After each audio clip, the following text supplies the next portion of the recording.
Dalam pernyataan Zahid semasa jelajah presiden di peringkat bahagian kan, presiden ada cakap yang Anwar Ibrahim ni lebih menjaga UMNO berbanding ada setengah ahli UMNO tu sendiri.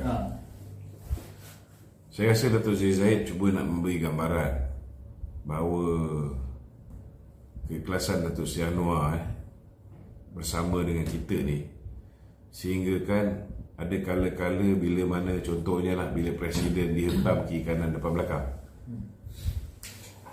Dato' Seri Anwar pertahankan parti kita ni lebih hebat daripada pemimpin-pemimpin kita pertahankan parti. So saya rasa presiden cuba memberikan signal lah kepada semua kepimpinan parti dan akaun umbi parti. Sepatutnya kita sama-sama jaga parti kita. Bila pemimpin kita dihentam oleh musuh, sepatutnya kita backup, bukan kita tolong bantu viralkan apa yang musuh hentam pemimpin kita. Ini yang berlaku sekarang ni. Kalau semua orang memainkan peranan masing-masing, merapatkan saf, mengukuhkan barisan, tak adalah orang buat kerja gila, nak ajak presiden berdebat lah, ataupun tolong viralkan apa yang musuh hantar ke. Benda-benda macam ini menunjukkan bahawa kita tidak ada jati diri, kita tidak ada kesetiaan pada parti. Kita boleh berbeza pandangan, tak ada masalah, tetapi jangan sampai perbuatan kita, tingkah laku kita, tindakan kita merugikan parti kita. Kerana bila parti hilang undi, parti hilang sokongan, orang akan hilang respect pada parti. Bila orang hilang respect pada parti, orang akan pandang parti kita ni sebelah mata je, tidak rita. Orang tidak akan hormat pada parti kita. So itu sebab hari ni ahli parti kena lupakan persengketaan yang lama, cuba rapatkan saf, kita berdiri teguh bersama dengan kepimpinan UMNO sedia ada, dan kita berdiri teguh di bawah kepimpinan Yang Amat Berhormat Dato' Seri Anwar Ibrahim sebagai Perdana Menteri yang menjadi ketua kepada Gabungan Kerajaan Perpaduan. InsyaAllah kalau semua orang boleh mainkan peranan, kita lihat bagaimana pelangai ini bukan satu tempat yang mudah untuk kita menang. Jumlah pengundi Melayu lebih 80%, dan kita boleh menang. Biarlah mereka mendabik dada. Mereka kata BN hanya dapat 52% orang Melayu. Betul. Memang di pelangai undi Melayu yang PM dapat, yang Barisan Nasional dapat cuma 52%. Tetapi kena ingat, orang Melayu kena ingat, BN yang difitnah teruk ni pun masih dapat 52%, dan kita dapat 97% pengundi Cina. Apa maknanya? Maknanya masa depan BN ni sangat cerah. Sebab kita masih memperolehi lebih daripada separuh undi Melayu. Tanpa undi bukan Melayu pun kita masih boleh menang. Tetapi dengan adanya undi daripada masyarakat Cina, masyarakat India, orang asli, masyarakat orang asli, Kadazan Dusun Sabah Sarawak, maka kita akan membuat Perikatan Nasional berputih mata. Kita akan buat Perikatan Nasional berputih mata. Dan tindakan mengundi Perikatan Nasional adalah satu tindakan umpama merosakkan undi kalian. Kerana mengundi parti yang tak boleh memerintah. Sebab dia hanya fokus Bumi Putera. Dan Bumi Putera tidak 100% bersama mereka. Kalau Bumi Putera 100% bersama mereka, mungkin mereka boleh menang lagi. Tetapi kalau di pelangai yang mereka menabik dada, mereka mengawal kawasan Felda dan sebagainya pun, mereka menang di Kemahal pun baru 4 undi, di Kemasul pun baru 200 lebih undi, kita menang di Cemomoy pun 182 undi. Kalau itu pun mereka nak mendabik dada, beratlah. Sebab realiti dia, tidak ada satu parti politik yang boleh stabil. Nak menang boleh. Kalau parti Melayu nak menang hanya dengan sokongan orang Melayu, boleh. Tetapi tidak akan stabil. Contohnya, kalau itu hari, tidak ada atas lompat parti. Muhyiddin dapat mencuri 10 wakil rakyat kita. Mereka boleh bentuk kerajaan. Tapi berapa ramai? 115 orang. Kalau 114 orang Muhyiddin jadi Perdana Menteri pun boleh hilang jawatan Perdana Menteri, terpaksa serah pada Ismail Sabri.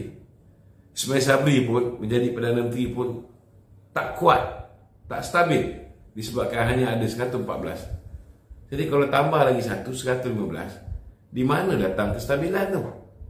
Nak tukar, kalau kata lepas 100 hari menteri-menteri kabinet tu tak perform, boleh tukar? Tak boleh. Tidak ada kestabilan. So kerajaan yang stabil hanya boleh datang sekiranya kerajaan itu mendapat lebih daripada separuh ataupun separuh undi orang Melayu, tetapi dalam masa yang sama mendapat sokongan bukan Melayu sama. Ini je formula yang membolehkan sesebuah kerajaan itu stabil. Unless satu hari nanti kita boleh tengok undi yang diperolehi oleh Barisan Nasional boleh kembali. Kita dapat undi daripada orang Melayu, kita juga boleh dapat undi daripada bukan Melayu macam dulu. Itu mungkin. Okay? Alright. Ada yang lagi? Minta share. Ada yang naik? Bola ni nak balik je. Baru 42 minit ni? 48? Ada juga tu kan, dalam posting tu saya tengok ada yang juga menyifatkan yang dia suruh saman kita pula sebab ada yang bertanya ni, Datuk, apakah rakyat akan dipaksa vaksin?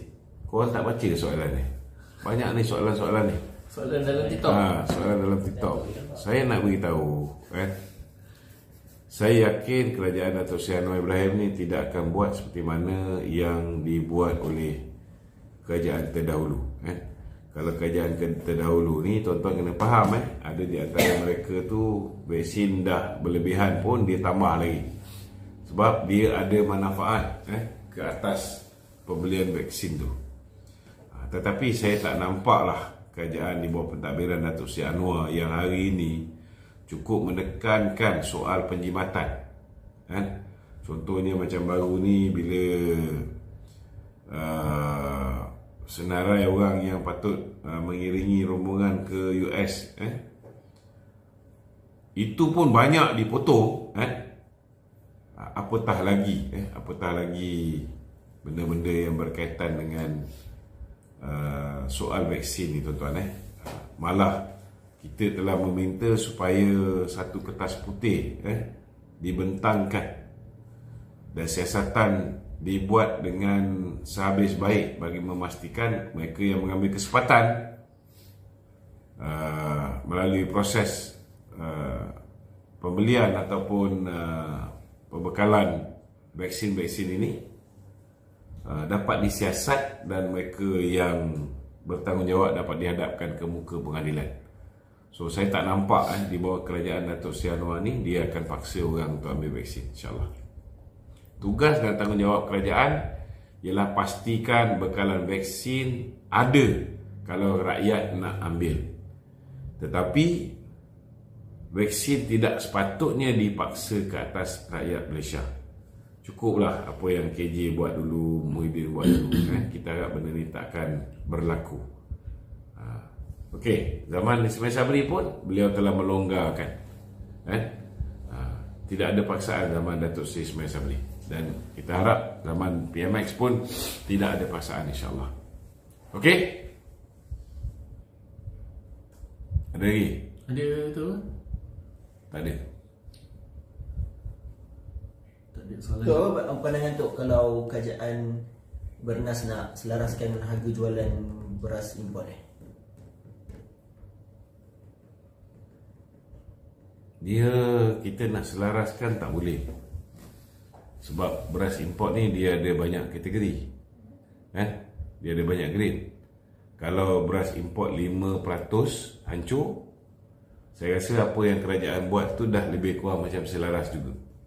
Contohnya macam di Sabah Sarawak, beras import 5% hancur ni dijual dengan harga hanya RM31.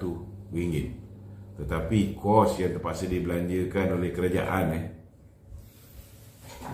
setiap kampit tu kerajaan subsidi RM9.50. It's not small. It's a very big amount of money. Macam sekarang ni, bila kita ada masalah bekalan beras ni disebabkan masalah import ni, adakah kita perlu kembali ke sebuah negara pertanian seperti zaman sebelum Mahathir dulu? Saya yakin salah satu perkara yang ada dalam otak Menteri Pertanian dan Keterjaminan Makanan ni ialah untuk memastikan bahawa kita punya kadar kebergantungan kepada sumber-sumber di luar dapat dikurangkan. Tidak kira lah dari segi sudut produk-produk pertanian ke, dari segi sudut produk-produk penternakan ke, dari segi sudut makanan ruji macam beras ni ke, sudah pasti. Contohnya macam peruntukan 3 bilion yang dipohon untuk buat terusan di Kedah dan Perlis. Itu adalah sebahagian daripada usaha untuk memastikan beras ni dapat kita, padi ni dapat kita tanam 5 musim dalam tempoh 2 tahun. Tujuannya untuk apa? Untuk meningkatkan bekalan beras tempatan, supaya kita tidak bergantung terlalu banyak dengan beras luar. Sama juga baru-baru ni YB Rafizi Ramli mengumumkan tentang usaha untuk menternak lembu di Negeri Sembilan balik, seperti mana yang dulu kita pernah buat di NFC. Ini juga bagi mengurangkan kadar kebergantungan kita kepada daging-daging daripada luar. So saya yakin kerajaan hari ini akan pastikan bahawa kita akan tingkatkan produktiviti untuk barang-barang keperluan asas makanan ni, supaya kita tidak terlalu bergantung kepada luar. Okey? Ada lagi?